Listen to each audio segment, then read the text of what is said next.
I was a passenger. I just found out I was pregnant. So I was 9 weeks pregnant, really, really early. Hadn't told anybody in work. Hadn't told my sergeant. Was waiting for the first scan. And I was on the tactical support group, so we were physical. So I was a passenger in the car. We were just traveling along, not responding to anything, just going again from A to B. Car pulled out of a side street, T-boned us, pushed us into the traffic, the oncoming traffic. Instantly was in a lot of pain with my back.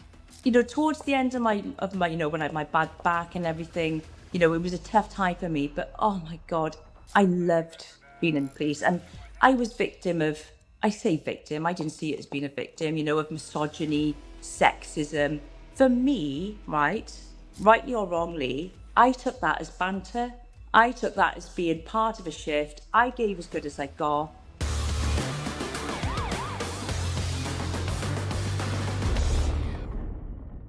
Today's guest is Catherine, a former police sergeant turned contestant on The Inheritance, Channel 4's high-stakes reality game where contestants compete to win an inheritance through persuasion, alliances and strategic decision-making.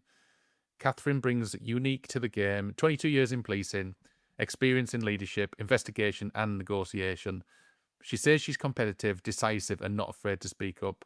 We'll talk about what it's like to move from policing to that ruthless game world, how her policing instincts served her or didn't, and what the show revealed about human behaviour under pressure. Catherine, welcome to the Pocket Sergeant podcast. Thank you. Nice to be here. Thanks for inviting me. Right, I want to know when you first joined the police and what drew you to the job. Well, I joined at just 20. So it was in 1994. I was 20 in the May and I joined in the June. So that was at the time where you had like the 2-day extended interview. It was horrendous. The interview stage was horrendous. Um, so yeah, joined then. It's something that I've always wanted to do from the age of about 10. The only thing I've ever wanted to do was join the police. So we were lucky in those days that we did work experience. So at 13 and 16, I went to my local police station and I saw everything, things that it was of its time, let's say. Things I should never have been seeing. Like I was in scenes of crime and they were showing me all the gory photos and I loved it. Honestly, I absolutely loved it. I can remember the one real old timer, this one Socko scenes of crime bloke, and he said, showing me all these pictures of dead bodies, somebody that had jumped in front of Oh, a train. really? Honestly, somebody that had jumped in front of a train, Oh, unrecognizable, and he's pointing out what body parts they were. I was 13, right? wow. I loved it, Paul. And then he said to me, "Oh, I was just about to show me a bundle of photos." And he was like, "Oh, hang on a minute. Said this name. He said, "Oh, you're so and so's cousin, aren't you?" And I went, "Oh, yeah, but I'd never seen him. What was in Wales? You've got cousins everywhere, right?" And he went, "Oh, I better not show you these pictures because this is it. This is him when he jumped off the viaduct." I was Oh. like, "Oh, okay." Honestly, but I loved it. It just made me fuel wanting to join the police. I was out in the car, in the police cars with them. It was great. So yeah, that's why I wanted to join. Loved it. And what force did you join? Gwent in South Wales. Tell me about your journey through policing. So my first station was in Newport. It was not, well, it is the city centre, but it was kind of not the main shopping and nightclub city centre. It was just off to the side then, but really busy, really diverse. We had a kind of at that time, there was a big Indian community there.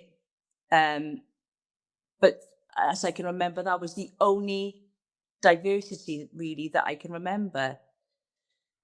But that, for me, coming from a really small village in Abersachen, which is 10 miles away from Newport, I mean, my God, I can remember walking around thinking, like, where am I? And busy. I was frontline, I was in uniform. It was so busy and I loved it. I mean, I was clueless, mind. For the first year, how I survived, I don't know. I was clueless. I didn't really get a grip of anything to start off with. I can remember going home the one day and having like 2 days rest days and coming back in, and the station sergeant, a real old timer, absolutely bollocking me because I'd gone home off my last afternoon shift, as it was, not realizing that I had a no bail warrant in my document pouch that I'd put in there on that shift to go out with the intention of executing this no bail warrant. Couldn't find this person, stuck it back in my document wallet, chucked that in my locker, locked it away for the weekend, came back. Well, they'd arrested him over the Oh, weekend.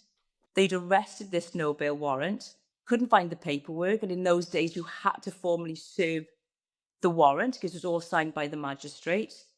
They had no warrant, so they had to release him. Oh my God. I mean, to say that I had a bollocking was an understatement, but I never did it again, that you would know. be that would be a cake offence. Oh, yeah. I think it was. I think I had to pay, I don't know how many cups of tea I had to make on the back of that. So, yeah, so my time in Maindy, I loved it. And I was, because I've written some notes just to remind me. So I was there for about 6 years. Then I went on the drugs team, again in Newport, obviously tackling low level drug supply and things like that. Again, loved it. Then I joined the tactical support group. I was really physical, really hands on, loved getting in there, loved PSU. So I loved the riot training. I loved search. We did CBRN, method of entry. The harder, the better. I absolutely loved it. I would rather do that than deal with domestics or deal with children related stuff. That wasn't for me at all. CID, not my bag. It was all kind of get my hands dirty. Um, then I started my promotion journey. So I became qualified as a sergeant. In between that, had quite a nasty car accident, which I'll go into in work. Had my son, swapped around stations then as a sergeant between 2008 and to the point where I finished in 2016. And I became qualified inspector as well during that time with the intention of getting promoted. I was so promotion driven, but just things didn't work out. So I left January 2016 on ill health for a back injury. Is this from the accident that you were going to tell me about? Yeah, yeah. So tell me about that then. What happened? So I was a passenger. I just found out I was pregnant. So I was poor, 9 weeks pregnant, really, really early. Hadn't told anybody in work. Hadn't told my sergeant. Was waiting for the first scan. And I was on the tactical support group. So we were physical. But I did tell some of the other, because it was me and seven blokes. So I can remember telling them and say, look, don't tell the Sarge, but I'm pregnant. I'm going to wait until I've had my first scan before I start kind of making it known. So I was a passenger in the car. We were just traveling along, not responding to anything, just going again from A to B. Car pulled out of a side street, T-boned us, pushed us in, and quite at some speed. He didn't stop at the junction at all. So T-boned us, pushed us into the traffic, the oncoming traffic, Oh, um, and instantly was in a lot of pain with my back. Very limited on what I could have done because of the pregnancy. So I had some kind of physio, and I obviously had a period of sickness off with it as well.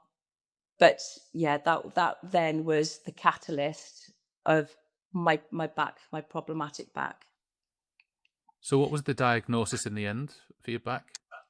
So at the time, it was whiplash. It was nothing skeletal. There was nothing broken. It just never repaired. And then so I was self-managing it in work. I wasn't telling anybody because I had my son. I'd become qualified and I was so promotion driven that I thought I do not want my sickness record blemished with a chronic back condition, because at that time, and I don't know what it's like now, but at that time they took your sickness record, what they call your Bradford score, into account. But for any kind of promotion, any sideway, any kind of job that you went to or went for, your Bradford score, your sickness record was taken into account. So I knew that if I was to take any sickness, that would just be held against me. So I continued working. I made my own adjustments. I was not wearing my stab vest. I was taking loads of bloody medication, paying, hundreds and hundreds of pounds on physio and things like that just to stay in work. So got promoted, was a little bit easier because as a sergeant, you can kind of pick and choose what you do. I would stay in the station if my back was bad. I was also flexible working for my son. But God, I used that to help. On days that my back was bad, I would just change my flexible working day off and I would have that off. So for me, my flexible working was a dual role. It was to help with childcare, but it was also to help to keep me in work with my back. So I just kind of continued like that for a good few years until it came to the point where I would be coming home, I'd be in bits. My husband and my parents would be like, come on, you've got to start, making them aware you've got to start taking some sickness. So I did. And just it ultimately then finished on I wanted to go, I needed to go. So that then was January 2016 and I went. So I didn't go on injury on duty, which is a whole different story. I went on it just ill health. So a bad back, ill health. I was lucky, we call it lucky. I was lucky that the SMP, which is the selected medical practitioner, that's what. So for you to go on ill health, the police say that you've got to see certain doctors. So you see a selected medical practitioner. That is a doctor that doesn't work for Gwent Police. They work Just for independent. themselves, independent, that's the word. So at that time, she made reference to the fact that I was in this car accident, but labeled it as degenerative disc disease in my back because that's what it was kind of classed as, and said that, yeah, you're disabled under police regs, which means nothing in the outside world. But if you're deemed as disabled under police regs, it means that you cannot perform the duties of a frontline officer. So you can work back office, but you can't do frontline officer. So basically, you can't do your quick cuff training. You can't do your ASP training and things like that. So I think they would have looked after me. If I wanted to stay in an office, I probably could have, but I didn't join for that. I was, all the departments that I'd worked on had always been frontline. I worked in the crime management unit for a year. God, it was awful, not my bag. Didn't like it. Just hated being in an office. So I went on ill health then a year after I did light duties, and I went in the January 2016. Okay. So from your time in the job, you must have some memorable, funny, or outrageous stories that you can share from your time on the front line. Oh, I've got to look, honestly now. I, towards the end of my, when I had my bad back and everything, it was a tough time for me. But oh my God, I loved being in the police and the fun that comes with being on a big shift, especially back then. There was, you know, I know, especially with the BBC documentary that we've just seen on Panorama, with bad apples, I was victim of, I say victim, I didn't see it as being a victim, of misogyny, sexism. For me, right, rightly or wrongly, I took that as banter. I took that as being part of a shift. I gave as good as I got. They would comment, on the size of my fat ass. They would, or yeah, when you say you'd give them something, you would be as insulting back.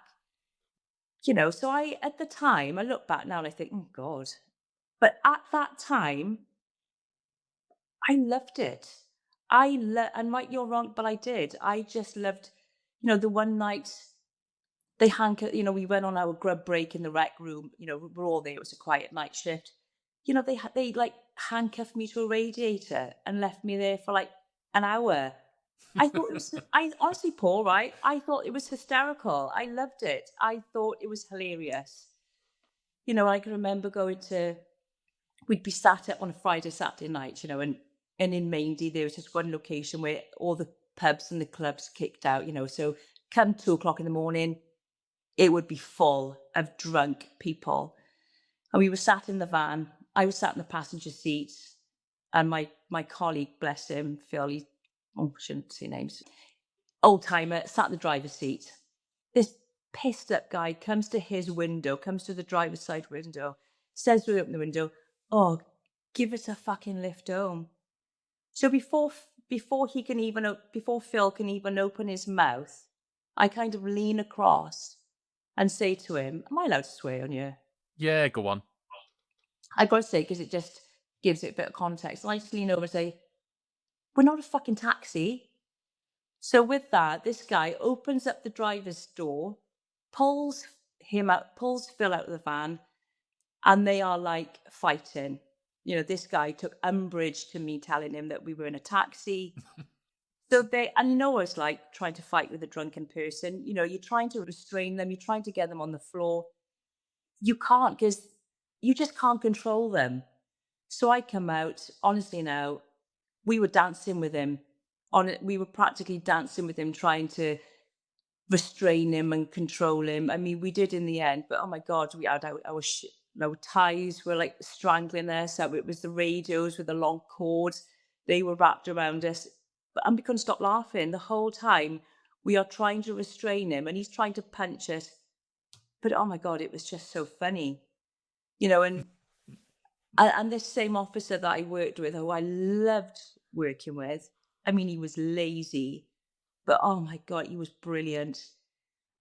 We'd be parked up, and it was at those days where you had like the old WE sets in the car, and you had like actually like a proper telephone handset shaped like a handset, and like a couple of like drunk women came up to the car and they like talking, and Phil goes, "Oh, hang on a minute, your mother's on the phone," and hands these drunken women this handset, and they're going, "Hello, hello." Oh my God, like stuff like stupid stuff, but stuff like that just so funny. Just loved it. And and being on the TSG, on the support group, where you are in really kind of tense situations, you're like football matches between Newport and Millwall, where you can go up like that. But you know, the banter and the piss taking, you need. You absolutely need it. I can remember at one of the football matches, it was all kicking off somewhere else. So we all had to get in the van, in the riot van, drive to the location where it was all fighting.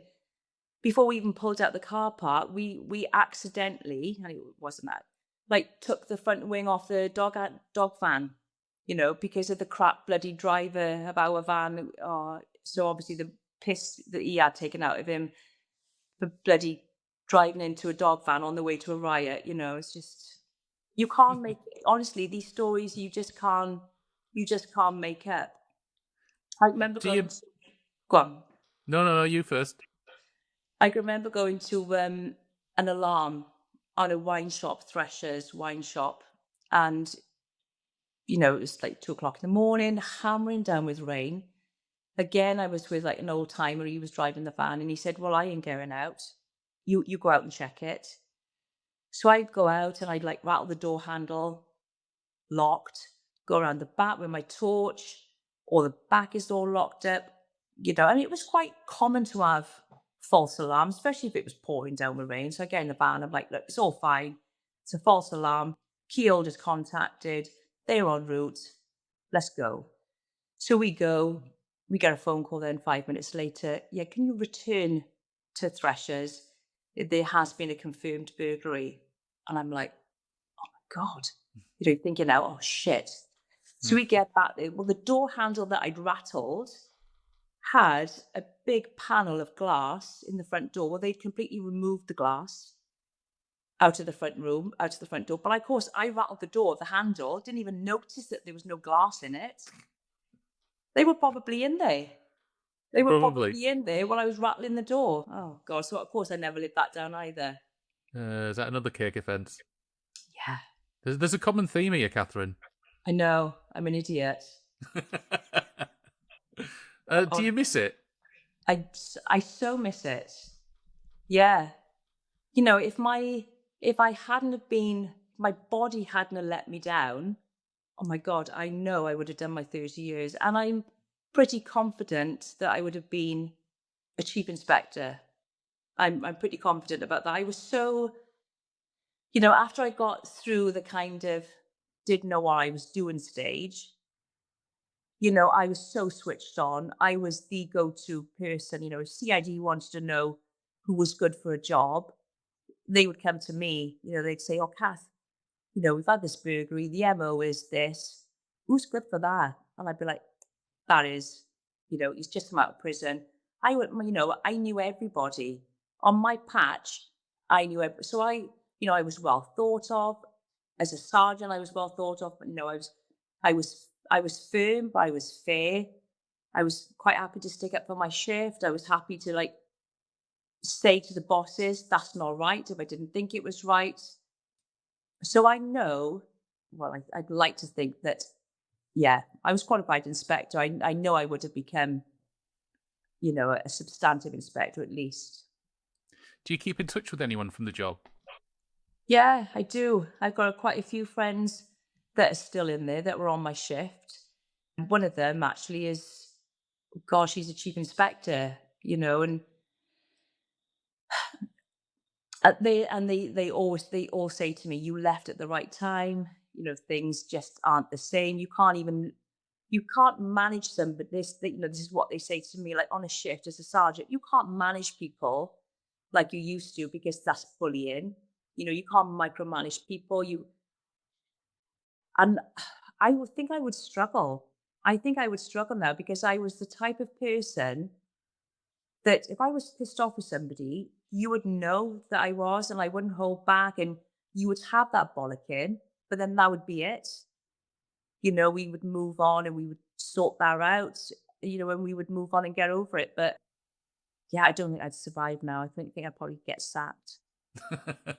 I do. What did you do when you left the job? So I tried my hand at a couple of things actually because my husband had also retired, so he was in the police. So he'd retired around the same time as me. He did his 30 years. So he kind of picked up a little part-time job. And I knew because my pension was only for me it was a 22-year pension. So I wasn't getting anything like John was getting, my husband. So I knew I had to work. I was in a really difficult situation. I knew I had to work, but really struggled to kind of work consistently with my back. So I tried a couple of things. The first thing I tried was I did some insurance assessing. Okay. So I would go to, but I didn't like it because I was going into people's homes, undesirable homes, as me, not as Sergeant Davey, not as PC whatever. I was going in as me in my own clothes, no protection. Nobody knew where I was. And I thought, and I knew I was going into some really dodgy areas because I knew them. And I thought, oh no, this isn't for me. So I did that for about 6 months, maybe a year, and binned that off. Then I worked in a gym. Actually, I worked in Nuffield, a big chain of gyms. They got like private hospitals. I did work there for 5 years. I absolutely loved it. I only worked 2 days a week. It kind of, I was in a sitting down role, but I could move around as well. It was perfect, for me and my back. But, you know, as the time went on, my back condition is kind of progressively getting worse. So in the end, I had to finish that as well. Then more recently, I started working with my dog as a therapy dog. So Okay. yeah, I got a cockapoo. So he was trained up as a therapy dog, and I would take him into schools and nursing homes, like care homes for the elderly. Loved that as well. I was only working 3 hours a week, but it was perfect. And I could kind of, it was really flexible. I could pick and choose when I went in. So if I was having a bad day with my back, I could say, look, I'm not going to be in today, but I'll be in tomorrow. So it was really, really good. But he's got arthritis now. We're all falling apart in this house. So yeah, so I'm not doing anything right now. So you've gone from policing to all those things there that you told me about, all these different things that you've tried, Yeah. and you've gone to the Inheritance on Channel 4. How did that opportunity come Yeah. about? Do you know what? You know as well, when you're in the police, you're really restricted to what you can do, because being a police officer isn't when you're in work. It isn't between those 10 hours. You are always a police officer. You're a police officer when you're not working. You've got to uphold these certain standards, you know. So you're restricted as to what you can do. When I finished, honestly now, and I was really job pissed. I didn't think that there would be a world for me outside of the police force. I was thinking, I've got no education hardly, I've got a few GCSEs. What on earth am I going to be able to give? Or what can I do? And I'd always really fancied going on a game show. It's always been in my mind, oh, yeah, I'd love to do that. I love reality stuff. I'm such a loser, right? I love Big Brother. I'm I the love same. I love Big Brother and all that. honestly, I love it. I love the Traitors. So I actually applied for the Traitors first. So I saw the Traitors being advertised, did my application, sent that in. On the production company that do the Traitors, they called Studio Lambert. I was just having a little nose to see what else that they did and they produced, and I saw that they were advertising for this brand new game show. They didn't call it The Inheritance then, they called it The Reward. Must have been like a bit of a tag name for it. So I looked at the application, saw it was very similar to the Traitors, kind of copy and pasted it, tweaked it a little bit. So at that point, I had two applications in, one for the Inheritance, one for the Traitors. They were both progressing actually, and then the Inheritance just flew, and I was just getting through each stage. Quite a lengthy process, there's lots of different interviews and things like that. So yeah, I had to make a decision then as to which one I wanted to go for. So I obviously chose the Inheritance because I was further forward with that one. Yeah, so that's how I got on there. So you've only applied for two previous, Yeah, including the Inheritance. yeah. For people that aren't familiar with the Inheritance, can you give people a rundown of exactly what the show's about? Yeah, so 13 strangers get summoned to this absolutely immense estate, with a big mansion in the middle of it. We are called there by the deceased. The deceased is a wealthy person played by the gorgeous, glamorous Liz Hurley. So she calls us all there, and we can basically earn her inheritance. But you're not just given the inheritance. Every day, she sets certain requests that you as a group need to go out, earn this money that she set the request for. You come back, say you've earned a pocket of money for that request, say it's like £6,000, and you've earned it all together. You don't know each other, you've earned it all together by working as a team, but only one of you can be the prime beneficiary of that money at the end of that day. So you then think to yourself, okay, I did really well on that request. I did this. If it wasn't for me, they wouldn't have had that. I don't know what she was doing because she was just sat there doing nothing. I'm going to put myself forward and I'm going to say to these people, I earn this inheritance today because I've done this, this, and this. But you can be up against 4 or 5 different people. They're all saying the same thing. And you've got to try and persuade the others that then act as a jury to say, vote me as your prime beneficiary because I deserve it more than them. So that's what it was like daily. To remain strong, you had to have money So you had to kind of either win these requests or hope that you're gifted. So if a person wins a request and they win this money, they are entitled to share some of that money with people they think earn it or deserve it. So you can share as much as you want, or you can keep as much as you want. So it's all about building a life or not share at all. or not sharing it, But which we'll I get onto that in a minute. so yeah, building alliances and saying to people, look, I gave you £200 and last night when I won, I gave you £200. Oh, thanks very much. And you kind of think, well, I can trust them because they've given me money. But yeah, so that's what it's all about. Did you have a game plan going into the house? No. Do you know what? My game plan was to be to be me, not to pretend to be anybody else. I can't anyway. I haven't got that in me. And just to enjoy it, just to take everything on. It was a kind of personal challenge because of my issues with my back. And I knew that these could be a real my back issue could have been a real problem with like physical stuff. And I didn't tell anybody. I mean, the production knew and they were amazing. So did you have to disclose that as part of your application? Yeah. Right. Yeah, I did. So I fully disclosed it. There was always a medic on site that would, make sure I was all right, give me my medication as and when I needed it. The welfare was second to none, was absolutely incredible. So there was some real personal challenges for me doing that.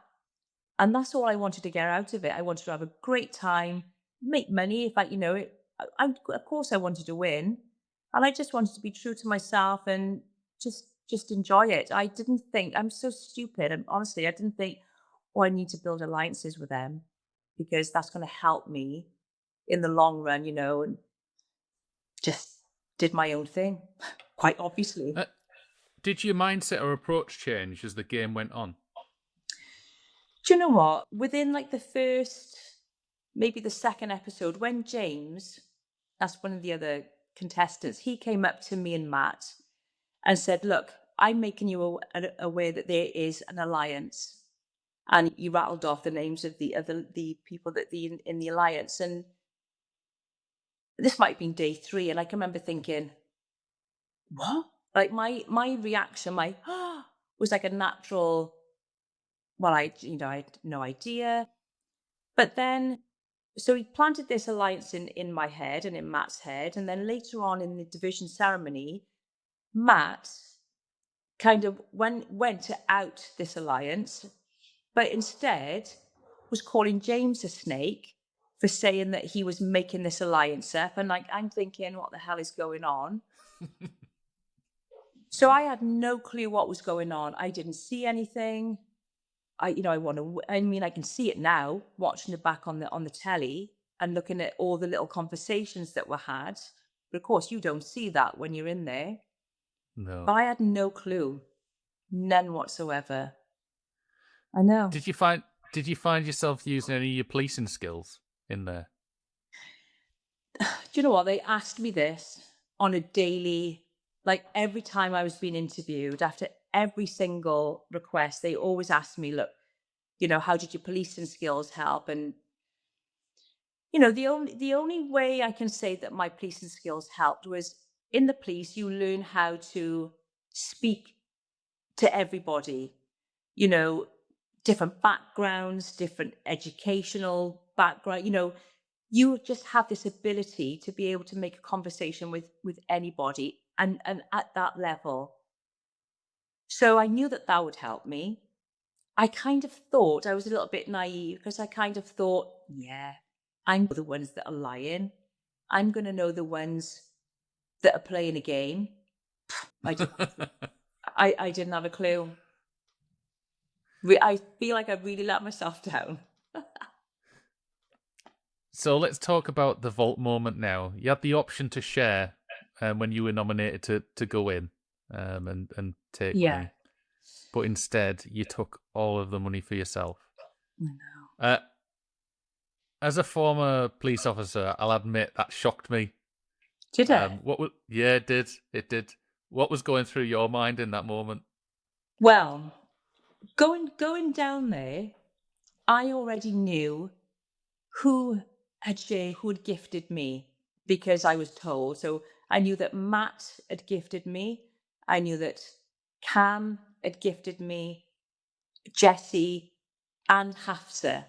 Right. So they were four people that I'm walking. So you're walking down and you're thinking, right, okay, so I need to return the favor there. I need to gift those back. They've gifted me. I need to gift them back. I'm thinking, and I'm going to give Pat, because Pat was, you know, working really hard in a vulnerable position because she didn't have much money. So they were kind of the five main ones that I knew as soon as I went in there, I was going to gift. But of course, when I went in there, I was played the video by the deceased, Yeah. and she, tweaked the rules and said, right, you can only gift one person. So Mm. that kind of took the legs from me. And I'm thinking, oh, right, okay. In my heart, I wanted to gift Matt because he Yeah. was really loyal to me. He was kind of my sounding board, the person I was closest to. He'd gifted me. I thought, right, okay, I want to gift Matt. But I was also really aware that people could see that me and Matt had a strong relationship. So then I'm thinking, okay, if I don't gift Matt, I'm going to upset him. But who else am I going to gift? I'm going to upset somebody. So I thought, sod it. They're going to think I'm lying. They're going to think I'm lying by saying I can only gift one person. So I'm just going to tell them that, yeah, I'll just tell them another lie. I'll just tell them a little white lie. You How know, much money? How much money? Remind us. Are we talking? so at that point, I had £6,000. So I decided to keep the money and put a little twist on it to say to the others to make me look a little bit, come out of it okay. Look, the ultimatum was I could gift one person, and that was the truth. But if I did, I would have to get rid of either Jesse or Emma, and I didn't want to do that. That bit was the lie. But honestly, Paul, right, they didn't show half of this. For days after, I had Jessie and Emma constantly coming up to me and hugging me. Oh my gosh, thank you. Honestly, I was dying. I was dying. Oh, thank you for saving me. Oh my God, I can't believe you did that. I'm so grateful. Thank you, thank you. And I'm like, I don't think he believed you though, did he? no, he didn't. But I was really surprised that it wasn't spoken about more. I was surprised that I wasn't the topic of conversation, whether I was and they just didn't show it because it wasn't, there was no point. I don't know. But yeah, I think Cam was a bit suspicious. And of course, he was right. He was dead right. I know. Do you regret lying to the others? No, not now. Not after the way I went. I am so glad that I didn't give anybody a penny. Because you got cut from the will. Yeah, so I got cut from the will. I was sitting pretty. I was at a really strong point. I think I was third on the leaderboard for money. Cam was above me, Jessie was above me. I was third or fourth. So I knew traditionally the way they got rid of people was the financially vulnerable people at the bottom, which was like Pat, Zara, Emma, Ferg, Hannah. So I knew however I acted, whatever I did, that I was fine for a long time because I had all this money. But then we did the one task, then the teddy bears picnic. We did that request. We sat there now and they said, there's going to be something else. And we kind of thought, oh, shit. And then that's when we then had to do face to face, not nominations, but face to face, decision making. You had to vote who the strongest player was, who the most trustworthy was, who you would catch from the will. So when that question came up, who would you like to be kept from the will? And at that point, I think Mart had one more than me. And so it was between me and Mart. And when my name was being mentioned around the table, I was thinking, shit, why is my name being mentioned here? You know, I've done everything in my mind. I thought I had done everything right. yeah, maybe the strong room, but I was a strong player. I was actively involved in everything and really making a difference to the requests. So I'm thinking, why do they want to get rid of me? And I'm thinking, because I'm a strong player, because I'm financially strong. They can't get rid of me any other way. But Mart, the day before, had really not done himself any favors. He kind of made himself look like a bit of a snake and a bit of a liar, bit of a shit stirrer. So I thought that's fine. Mart's got one more than me. Phew, lucky escape. But then they said, no, you all have to be in order. There has to be a unanimous decision. So you have to do a revote. So they did it again, and it was me. I couldn't believe it. Uh, I uh, Go on. you were kicking off. You were really kicking off, and I'm sure you referred to them. You were kicking off, calling them snakes and Yeah. whatever else. But some might say, "Hang on, Catherine, but you took all that money and lied." Yeah. Yeah. They probably were, and I don't blame them. But I just thought in that moment, yeah, they'd never come up to me. Not once did they come up to me, any of them, and said, we're not really happy about your decision you made in the strong room. Explain to us again why you did it. So for me, it was accepted, it was believed. So for me, that wasn't in the forefront of their minds. Um, so to be hit hard with those votes, yeah, I was absolutely fuming, as you can tell. I think what did I call it? Like a bunch of backstabbing bastards or something. I had a row for that off my mum.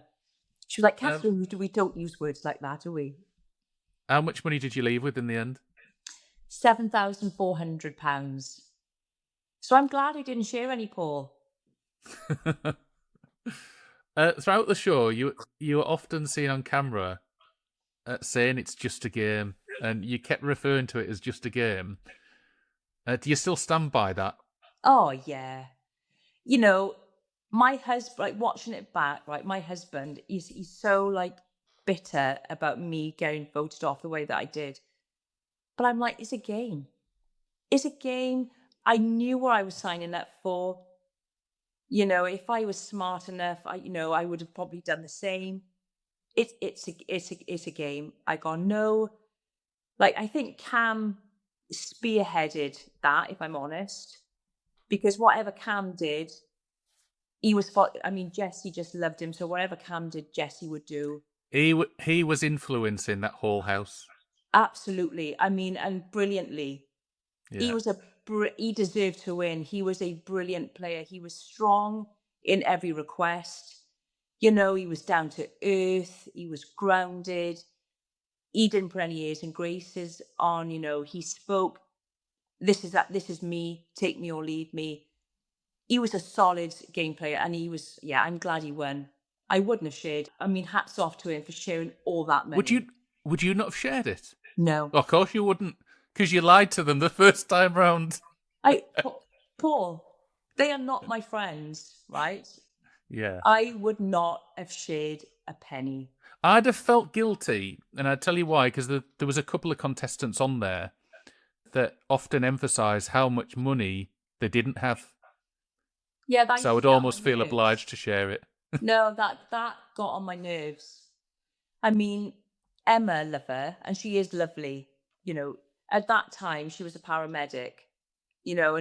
And she kept saying, I mean, she kept on about it all the time, how difficult it is, frontline paramed. And I'm thinking, they didn't know what I did, so I couldn't really turn around and say, hang on a minute, Emma, what you're saying, I've been there, I've done it, but I did it for 22 years. Hmm.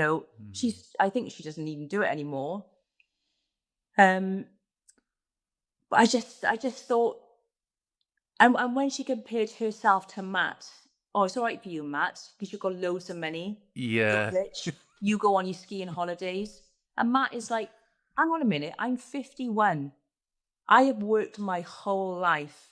I wasn't going on skiing holidays when I was in my 20s, like you, because I couldn't afford it. I was working hard, and like you, not getting much to show for it. I am 51. I've worked all my life.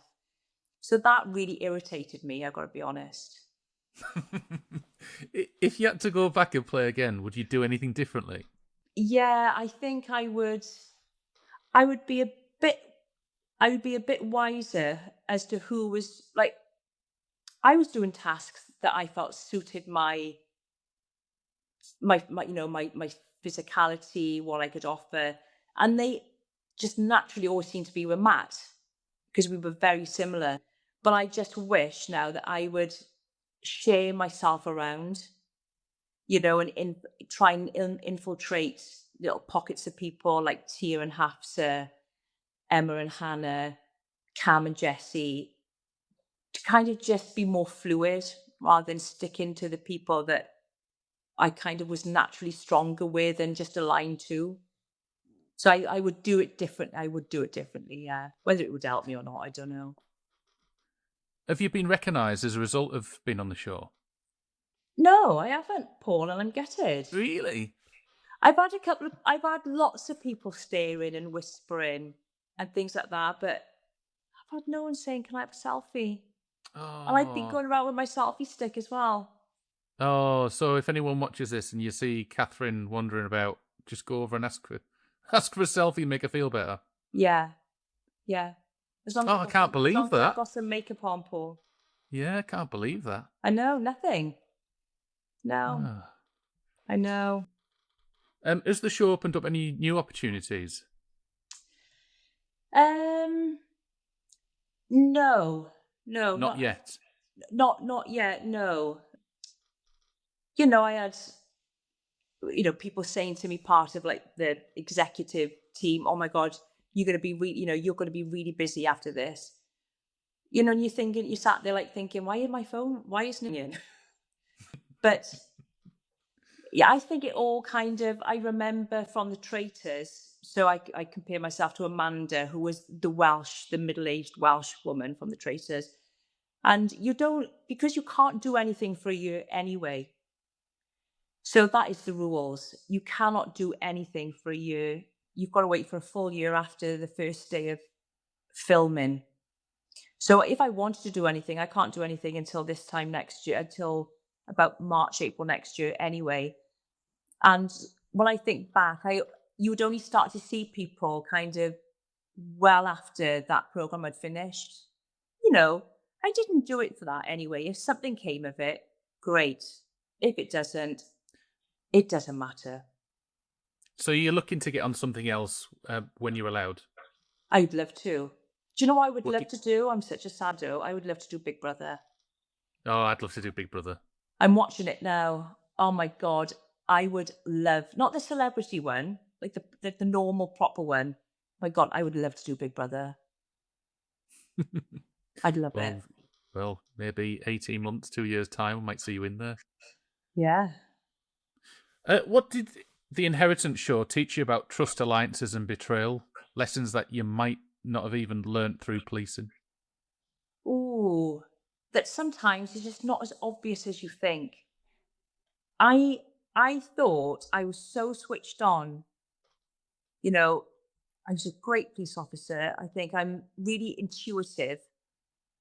If my son has done something wrong, I know, right?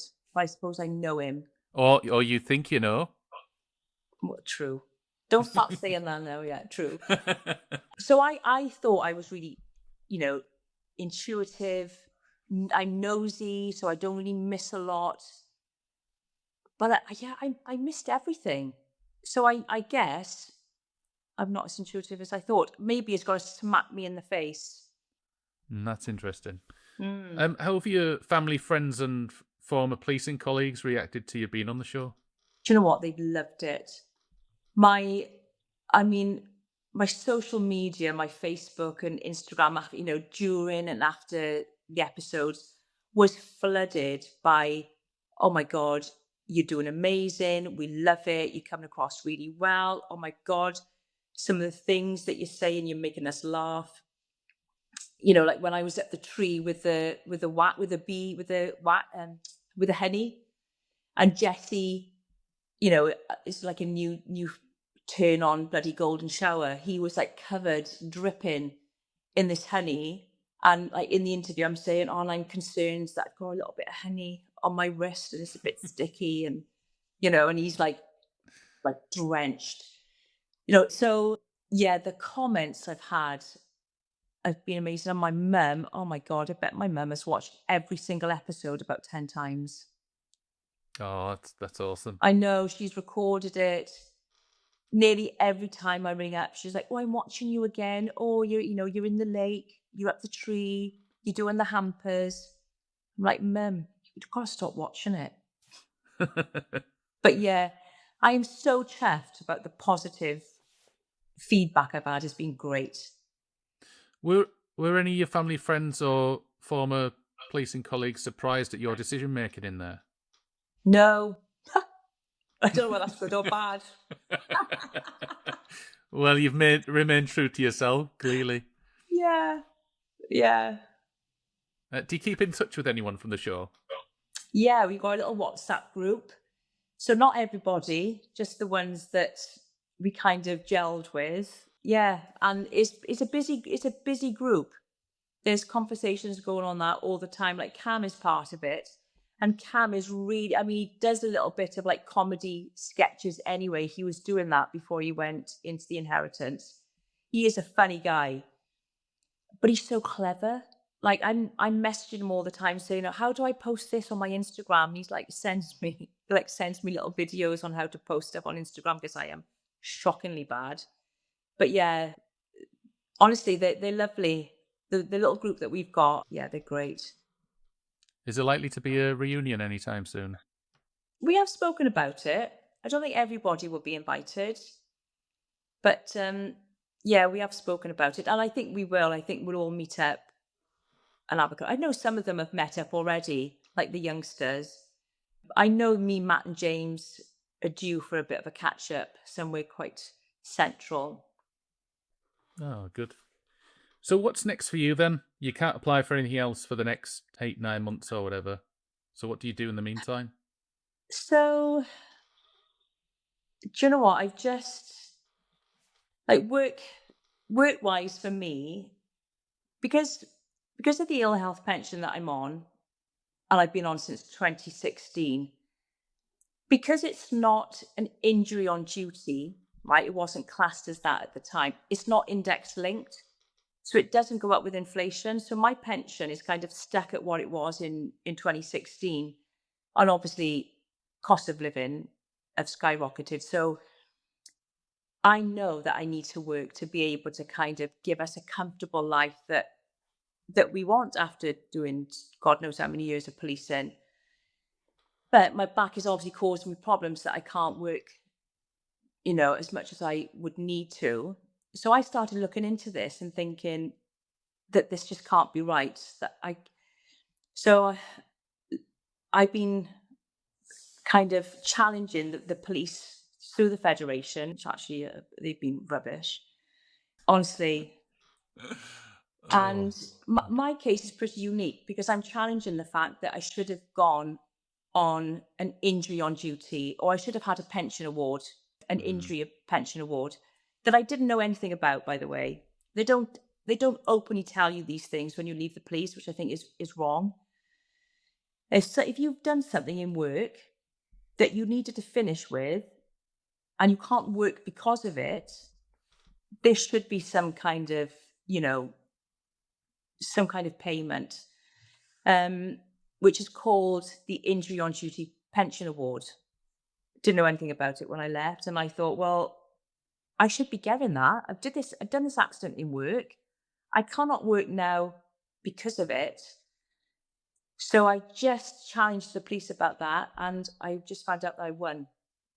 Oh, wow. So they've now got to pay me this injury on duty pension award. So my monthly pension will go up every month, and they've got to back pay it as well. Mm. Honestly, Paul, to Send say some my that, way. yeah, Send some my way. to say that I am absolutely over the moon about it just takes the pressure off. It absolutely takes the pressure off because I need to work to boost up my pension, because I only worked for 22 years. So my pension only reflects 22 years worth of pension. I can't work. So to have this increased monthly pension, honestly, How did you manage to get it sorted in the end? You'd said that you didn't get much joy from the Fed, but who were you in contact with majority of the time in order to get it sorted? so there's a charity, and they're called the IODPA, which means Injury on Duty Pension Award. So they're called the IODPA Admin. They are a charitable organisation. They're on the website. If you put IODPA Admin, and there was a solicitor, an ex-cop, a solicitor that specialises in injury on duties, Mark Botham. Oh my God, he was incredible. He was absolutely incredible. I went to my federation and said, look, this has been bothering me a long time. For me, this is not right. What I'm getting isn't enough to live. I can't work, blah, blah, blah, blah. And I saw the chairman of Gwent Federation, and he was like, don't know. I haven't got a clue. I don't know. But let me, so the conversation that me and him had, yeah, he was open and said, look, I don't know, this is really niche. I know nothing about this. Is not, but I'd already found this Mark both through this website, and I'd already made contact with him. But you know what? The Fed, I bet I didn't hear from the Fed for like 4 months. They couldn't give a damn whether it was being progressed, what was happening. They were they were useless. I know that's a bit out there to say, but they That's were. your view, isn't it? Even if I'd had contact off them saying, look, I'm really sorry that I can't help you, but are you having much help from that organisation? And what are they saying? Surely they want to learn. Do you know what I mean? Surely they want this knowledge to be able to help other people. But it's like as if, I know they're busy, but it's like as if they just didn't give a shit. But yeah, this Mark Botham was incredible. I had to see another selected medical practitioner, so I had to go through the process again. And yeah, I was awarded with it. Honestly, Paul, it makes such a difference to our lives. It's huge. And that's really useful to know, because there are likely to be other former cops out there that have gone the same way that you have. Yeah. Perhaps in the same position. And I'm telling you now, half of them won't even know that this pension award is even a thing. I didn't find out until January this year, and I've been out 9 years. I mean, I think that's disgusting. So, yeah. Well, thanks for that. Thanks for coming on the podcast. You'll get one of these as well. Send me a WhatsApp with your address, and you get yourself a Pocket Sergeant podcast mug. Oh, I love that. Thanks, Paul. Yeah, you're welcome. No, thanks so much for coming on. And I hope I was entertaining enough. Yeah, you were. Thanks. I've enjoyed it.